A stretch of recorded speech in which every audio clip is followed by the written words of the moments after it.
ప్రకాశం జిల్లాలో మొందా తుఫాన్ కారణంగా ఒంగోలు కొత్తపట్నం మండలం సంకువారికుంట గ్రామానికి వెళ్లే రహదారి పూర్తిగా విరిగిపోయి గ్రామస్తులు ఇబ్బందులు పడుతున్నారని గమనించిన వైఎస్ఆర్సీపీ రాష్ట్ర అధికార ప్రతినిధి జూపూడి ప్రభాకర్ మరియు ఒంగోలు నియోజకవర్గ ఇన్ఛార్జ్ చుండూరి రవిబాబులు కలిసి పర్యటించారు. పరిసర ప్రాంతాలను చుండూరి రవిబాబు బైక్పై తిరిగి పంట పొలాలను పరిశీలించి జూపూడి ప్రభాకర్తో కలిసి కొట్టుకుపోయిన రోడ్డు గురించి జిల్లా కలెక్టర్ను ఫోన్ ద్వారా సంప్రదించి వెంటనే రోడ్డుకు సంబంధించి తగు చర్యలు తీసుకోవాలని కోరారు. గ్రామస్తులతో మాట్లాడిన ఇన్ఛార్జ్ చుండూరి రవిబాబు అక్కడి పరిస్థితులను తెలుసుకుని గత 4 రోజుల నుంచి అధికారులు సైతం పట్టించుకోలేదని, నిత్యావసర సరుకులు తెచ్చుకునేందుకు కూడా రాకపోకలు పూర్తిగా నిలిచిపోయాయని, తాము చిన్నపిల్లలతో ఇబ్బందులు పడుతున్నామని, అధికారులు ఎవరు ఇటువైపు వచ్చి మమ్మల్ని పట్టించుకున్న వారే లేరని గ్రామస్తులు వాపోవటంతో తక్షణమే తన వంతు సాయంగా బియ్యం, నిత్యావసర సరుకులు తక్షణ సాయంగా అందిస్తానని చుండూరి రవిబాబు గ్రామస్తులకు భరోసానిచ్చారు. ఈ కార్యక్రమంలో కొత్తపట్నం మండల ఎంపీపీ మరియు కొత్తపట్నం మండల పార్టీ అధ్యక్షులు లంకపోతు అంజిరెడ్డి, వైఎస్ఆర్సీపీ రాష్ట్ర రైతు విభాగం జోనల్ ప్రెసిడెంట్ ఆళ్ల రవీంద్రారెడ్డి, ఒంగోలు నగర పార్టీ అధ్యక్షులు కటారి శంకర్, ఒంగోలు నియోజకవర్గ కల్చరల్ వింగ్ అధ్యక్షులు మిట్నెసల శాంతారావు మరియు నాయకులు, కార్యకర్తలు, గ్రామస్తులు పాల్గొన్నారు.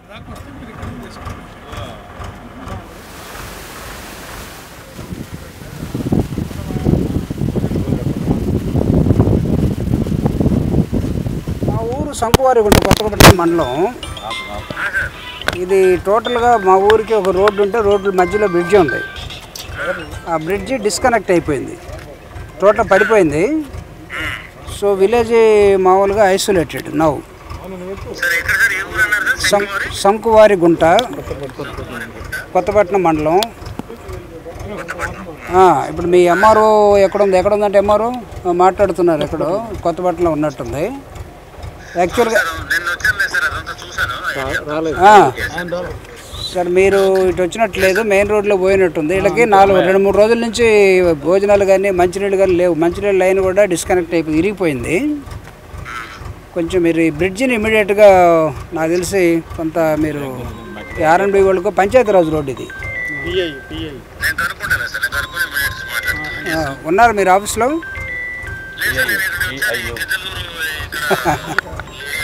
ఓకే ఓకే ఓకే ఒకసారి మీ వాళ్ళని ఇన్స్ట్రక్ట్ చేయండి కొంచెం. ఓకే సార్, కలెక్టర్ గారు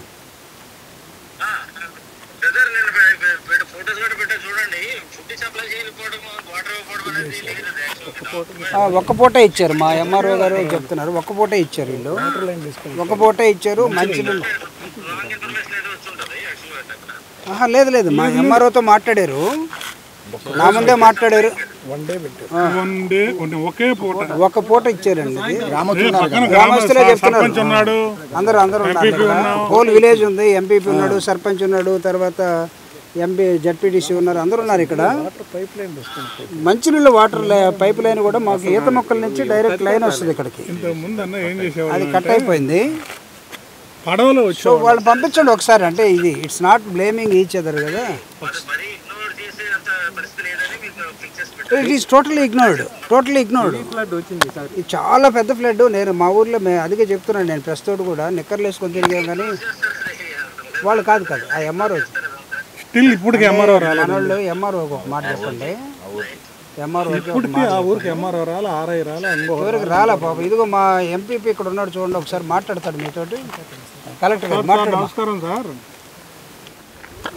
దిస్ ఇస్ జూపూడి ప్రభాకర్ రావు, సంకువారిగుంట గ్రామ వాస్తవ్యం. ఈ వరదలు ఎలవలు మా ఊరికి కొత్త ఏం కాదు, కానీ ఇటీవల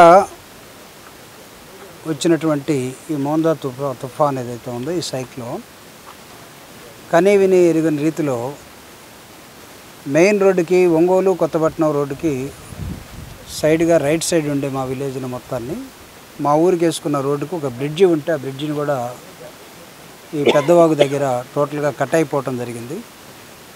దీని ద్వారా గ్రామంలో ఉన్నటువంటి గ్రామస్తులు దాదాపు ఒక 150-200 కుటుంబాలు ఐసోలేట్ అయిపోయి రోడ్డుకి రావడానికి ఏమాత్రం అవకాశం లేదు. గ్రామంలో చాలామంది ముసలి వాళ్ళు, పిల్లలు, లేస్తే కూలికి వెళ్ళేటటువంటి కుటుంబాలు ఇవన్నీ కూడా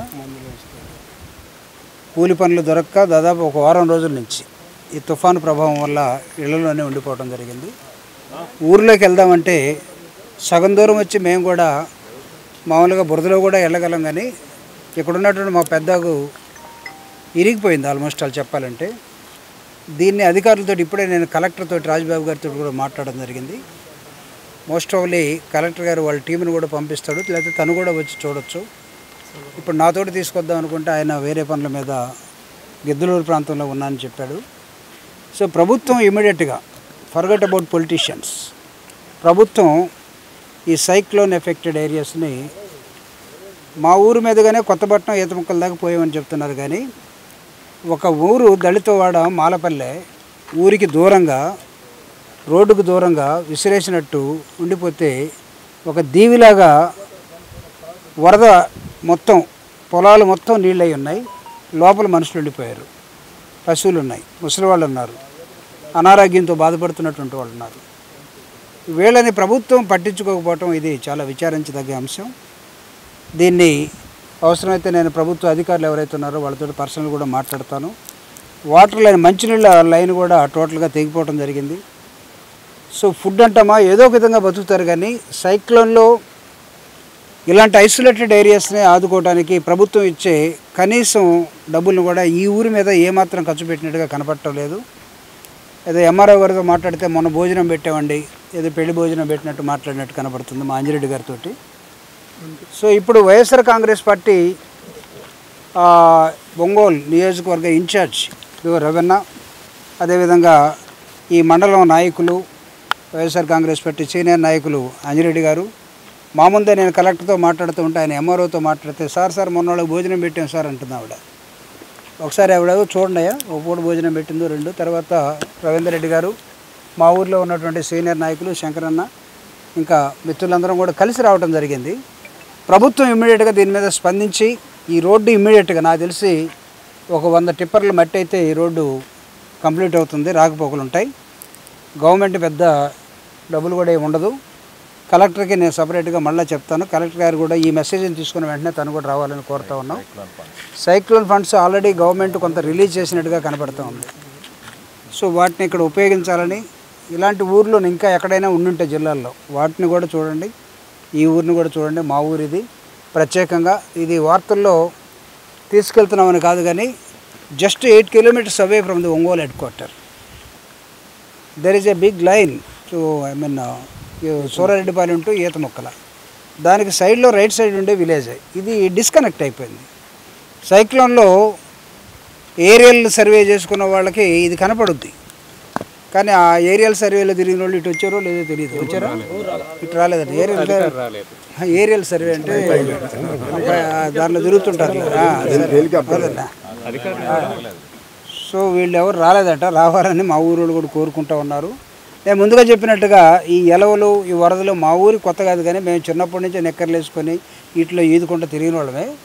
కానీ ప్రోగ్రెస్ అవుతున్నట్టుగా, డెవలప్మెంట్ జరుగుతున్నట్టుగా రోడ్లు వేసిన తర్వాత తెగిపోతే వెంటనే యుద్ధ ప్రాతిపదిక మీద, వైఎస్ఆర్ కాంగ్రెస్ పార్టీ ఉన్నప్పుడు ఇలాంటి జరిగితే యుద్ధ ప్రాతిపదిక మీద కలెక్టర్ని, తర్వాత ఇక్కడున్న నాయకుల్ని తీసుకొచ్చేవాళ్ళం. ఇప్పుడు రవీన్ వచ్చాడు, ఆయన ఏం చెప్తున్నా అంటే ఒంగోలు ఇన్ఛార్జ్ వైఎస్ఆర్ కాంగ్రెస్ పార్టీ, అవసరమైతే నేనే రేపు బియ్యం, సరుకులు, కూరగాయలు అన్నీ పంపించేస్తానన్నాడు. ఒక వ్యక్తి ఎంతకాలం చేయగలుగుతారు? సో ఇన్స్టిట్యూషన్ ప్రభుత్వం ఆదుకోవాలి, ప్రభుత్వం దీనిలోకి రావాలి. కాబట్టి collector and his team and as well as the government of Andhra Pradesh they should come to forward and ఈ విలేజ్ని ఇమీడియట్గా ఆదుకోవాలని కోరుతాం. సైక్లోన్ ఎఫెక్టెడ్ ఏరియాస్లో కూడా అవార్డులు ఇస్తారా? మొత్తం ఈ తుఫాను అంటే గాలి 120 కిలోమీటర్స్ 150 కిలోమీటర్స్ వేగంతో ఫర్ అవర్ అన్నారు, కానీ గాలి రాకపోగా హెవీ రెయిన్స్ వచ్చేసి కొన్ని చోట్ల. ఆ హెవీ రెయిన్స్ ఏంటంటే టోటల్గా విలేజెస్ మొత్తాన్ని కూడా దిగ్బంధం చేసేసినాయి, అటు ఇటు పోకుండా. హ్యూమన్ లాస్ కూడా రాష్ట్ర వ్యాప్తంగా ఒక 8 మంది జరిగాయి. నేను ఎవరో వంశీ అనుకుంటా మహా టీవీలో చాలా సర్కాస్టిక్గా చెప్పాడు, చంద్రబాబు నాయుడు గారికి అలివి కాలేదు కానీ, లేదా ఈ మోందా తుఫాను కూడా ఇటు నుంచి పట్టుకొని మెడబెట్టుకొని అడి తిప్పేవాడు, అటెంటి ఎడిపోతుందో తెలియదు. సర్కాస్టిక్గా మా వంశీ కూడా చెప్పడం జరిగింది. సో ఇంత పెద్ద ఎత్తున ఈ తుఫాను ఉంటే అసలు ఏమీ జరగనట్టుగా ప్రభుత్వం ఉండటం కరెక్ట్ కాదు. 8 మంది రాష్ట్రంలో చనిపోతే అది ఎంత పెద్ద తుఫాను కాదని చెప్పే ముఖ్యమంత్రిని కూడా ఇప్పుడే చూస్తున్నాం మేము. ఒక 8 మంది చనిపోయారు. హ్యూమన్ లాస్ అనేది చాలా భారీ ఎత్తున జరిగినట్టే ఓవరాల్గా. ఇదిగో ఇక్కడ చేపల చెరువులు, కొత్తపట్నం మండలంలో రొయ్యల చెరువులు దాదాపు 300 చెరువుల 300 చెరువులు పోయినాయి ఇక్కడ. అంటే మా ఊరి దగ్గర లేవు కానీ వేరే ఊరి దగ్గర రొయ్యల చెరువులు. ఈ మండలంలో ఎక్కడ చనిపోయాడు ఒక మనిషి? అవునా? ఒక మనిషి కూడా కలెక్టర్ గారు ఒకళ్ళు వింటున్నట్లయితే ఒక మనిషి కూడా ఇక్కడ చనిపోయాడట మన కొత్తపట్నం మండలంలో. అది కూడా చూసుకోండి. సో గవర్నమెంట్ ఇమీడియట్గా దీనిలో యాక్షన్లోకి రావాలని కోరుతున్నాను.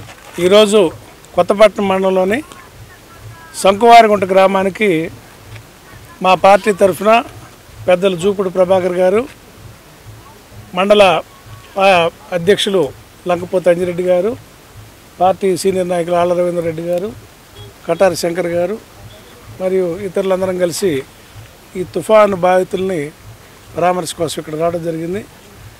ఇక్కడ మొన్న ముంతా తుఫాన్కు వచ్చిన వరద కారణంగా బ్రిడ్జి పక్కన ఉన్న అప్రోచ్ రోడ్డు ఏదైతే సైడ్ డైవర్షన్ కోసం వేశారో అది కట్ అయిపోయి రోడ్డు మొత్తం తెగిపోయి ఊరు ఐసోలేట్ అయిపోయింది. అంటే ఊరు చుట్టూ నీళ్లు చేరి ఊర్లో వాళ్ళు బయటికి రాకుండా, బయట వాళ్ళు ఊళ్ళోకి పోకుండా కుదరకుండా అదొక దీవిలాగా తయారైతే వాళ్ళు నిన్న ఒక రోజు ఏదో 3 రోజుల నాడు జరిగితే నిన్నటి రోజు మాత్రం అధికారులు వచ్చి భోజనం వస్తే ఏర్పాటు చేశారంట. అక్కడ మంచినీళ్ళు గ్రామానికి పోవాల్సిన మంచినీరు పైప్ లైన్ కూడా తెగిపోయింది. ఊళ్ళో ప్రస్తుతానికి మంచినీళ్ళు లేవు. రేషన్ మాత్రం చౌక బియ్యం ఇచ్చినట్టున్నారు. మనిషికి ఇంటికి ఒక 5 కేజీల లెక్క. మేము దాంట్లో భాగంగా అందరికీ వెజిటబుల్స్, కందిపప్పు ఇంటికి 1 కేజీ లెక్కన మా పార్టీ తరఫున ఇద్దాం అనుకుంటున్నాం. ప్రభుత్వం ఇటుకుండా అధికారులు తిరుగుతూ 2-3 రోజులుగా తిరుగుతూ ఈ ఊరే కనపడినట్టుగా వ్యవహరించడం ఇది రాజకీయ కారణంగా భావించాల్సి వస్తుంది. ఊళ్ళో మనుషులు కాదా మిగతా సమాజానికి శంకువారిగుంట ఒంగోలు పక్కనే ఉంటే దీనికి సంబంధం లేనట్టుగా వ్యవహరించడం కూడా చాలా తప్పుగా మేము భావిస్తూ ఉన్నాం. మా వంతుగా మేము నిత్యావసర వస్తువులు అందించాలనే ఉద్దేశంతో వచ్చాం. తుఫాన్ వచ్చి జనం అందరు బాధల్లో ఉంటే తెలుగుదేశం వాళ్ళు కామెడీ పండిస్తున్నారు.